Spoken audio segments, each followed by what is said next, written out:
আমরা এখন দাঁড়িয়ে আছি লালমনিরহাট সদর উপজেলার নিদারিয়া জামে মসজিদের সামনে। ঐতিহাসিক এই মসজিদটা আপনারা দেখতে পাচ্ছেন।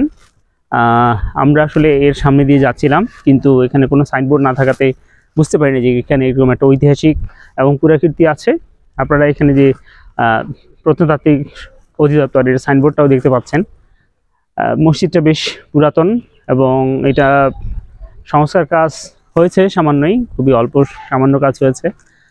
এবং প্রতি ওয়াক্তে এখানে নামাজ হয়, শুক্রবারে মানুষ নামাজ পড়ে। এবং আমরা দেখতে পাচ্ছি যে এর বাম পাশে একটা ঐতিহাসিক ঈদগাহ মাঠ আছে। আর একটা জিনিস আমরা দেখেছি যে কটা মসজিদ আমি দেখেছি, যে মসজিদে প্রত্যেকটা মসজিদে এরকম একটা দোতলা ঘর আছে। এই দোতলা ঘরের যে মসজিদ বা ইমামবাড়া বা ইমামের থাকার জায়গা বা মসজিদে থাকার জায়গা, এটা মোটামুটি সব জায়গা আছে। কখনো সেটা ইমামের থাকার জায়গা, অথবা এমন হয়েছে যে কোনো মসজিদের প্রবেশদ্বার এই দোতলা ঘর, মানে দোতলা যে নির্মাণ শৈলী, এটা আমাদের বাংলাদেশে বিশেষ করে মসজিদ নির্মাণের ক্ষেত্রে একটা খুবই প্রচলিত এবং কমন নির্মাণ শৈলী। তো আমরা আজকে তালা বন্ধ থাকায় এবং মুয়াজ্জিন না থাকার কারণে ভিতরে যেতে পারছি না। এই মসজিদটার ভিতরে যেতে পারলে ভালো লাগতো, দেখতে পারলাম না, হয়তো আর কোনো এক সময় আমরা দেখতে পাবো। আরেকটা জিনিস এখানে বলি, মানে বলে রাখা খুব প্রাসঙ্গিক। আমরা যতটুকু জানতে পেরেছি যে 1776 হিজরি সনে সুবেদার মনসুর খাঁ এই মসজিদটি নির্মাণ করেছিলেন। মসজিদটি নির্মাণের ব্যাপারে খুব মজার কাহিনী প্রচলিত আছে। কথিত আছে যে মনসুর খাঁর মুখে দাড়ি ছিল না। তিনি আল্লাহর কাছে প্রার্থনা করেছিলেন যে, আল্লাহ, তুমি যদি আমার মুখে দাড়ি দিয়ে দাও তাহলে আমি একটা মসজিদ করব তোমার নামে।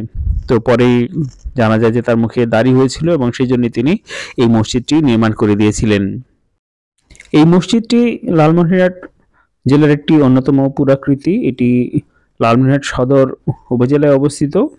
সদর উপজেলার পঞ্চগ্রাম ইউনিয়নের কেশামত নগরবন্দ মৌজায় এই মসজিদটা আমরা দেখতে পাবো। আমরা নিদারিয়া মসজিদের চারপাশটা একটু ঘুরে ঘুরে দেখি। আপনারা যে মাজারটা দেখছেন, এটা হচ্ছে সেই কামেল পীর নিদারিয়া, যিনি এই মসজিদটা নির্মাণে ভূমিকা রেখেছিলেন, মসজিদটা নির্মাণ করেছিলেন। তার মাজার পরবর্তীতে এটা সংস্কার করা হয়েছে।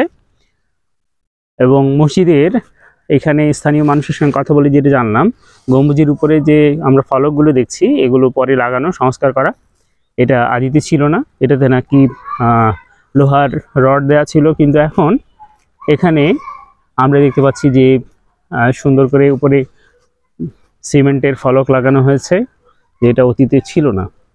এবং মসজিদটার ভিতরে যেহেতু যেতে পারলাম না, দেখে মনে হচ্ছে যে এটা ইমাম সহ পিছনে দুইটি কাতার বা দুইটি সারি নামাজ পড়তে পারে। ঐতিহাসিক মসজিদ, পুরনো মসজিদ, কিন্তু খুব নান্দনিক কারুকার্য খচিত এরকম না, খুব সহজ একটা সাদামাটা নির্মাণ শৈলীর একটা মসজিদ, অন্যান্য মসজিদগুলোর মতো। এইখানে আরেকটা জিনিস আমি খেয়াল করলাম, যেটা রাজশাহীতে যে মসজিদগুলো আমি দেখেছি, চাঁপাইনবাবগঞ্জে, সেই মসজিদের সঙ্গে অনেক মিল আছে, সেই স্থাপত্যের সঙ্গে অনেকখানি মিল।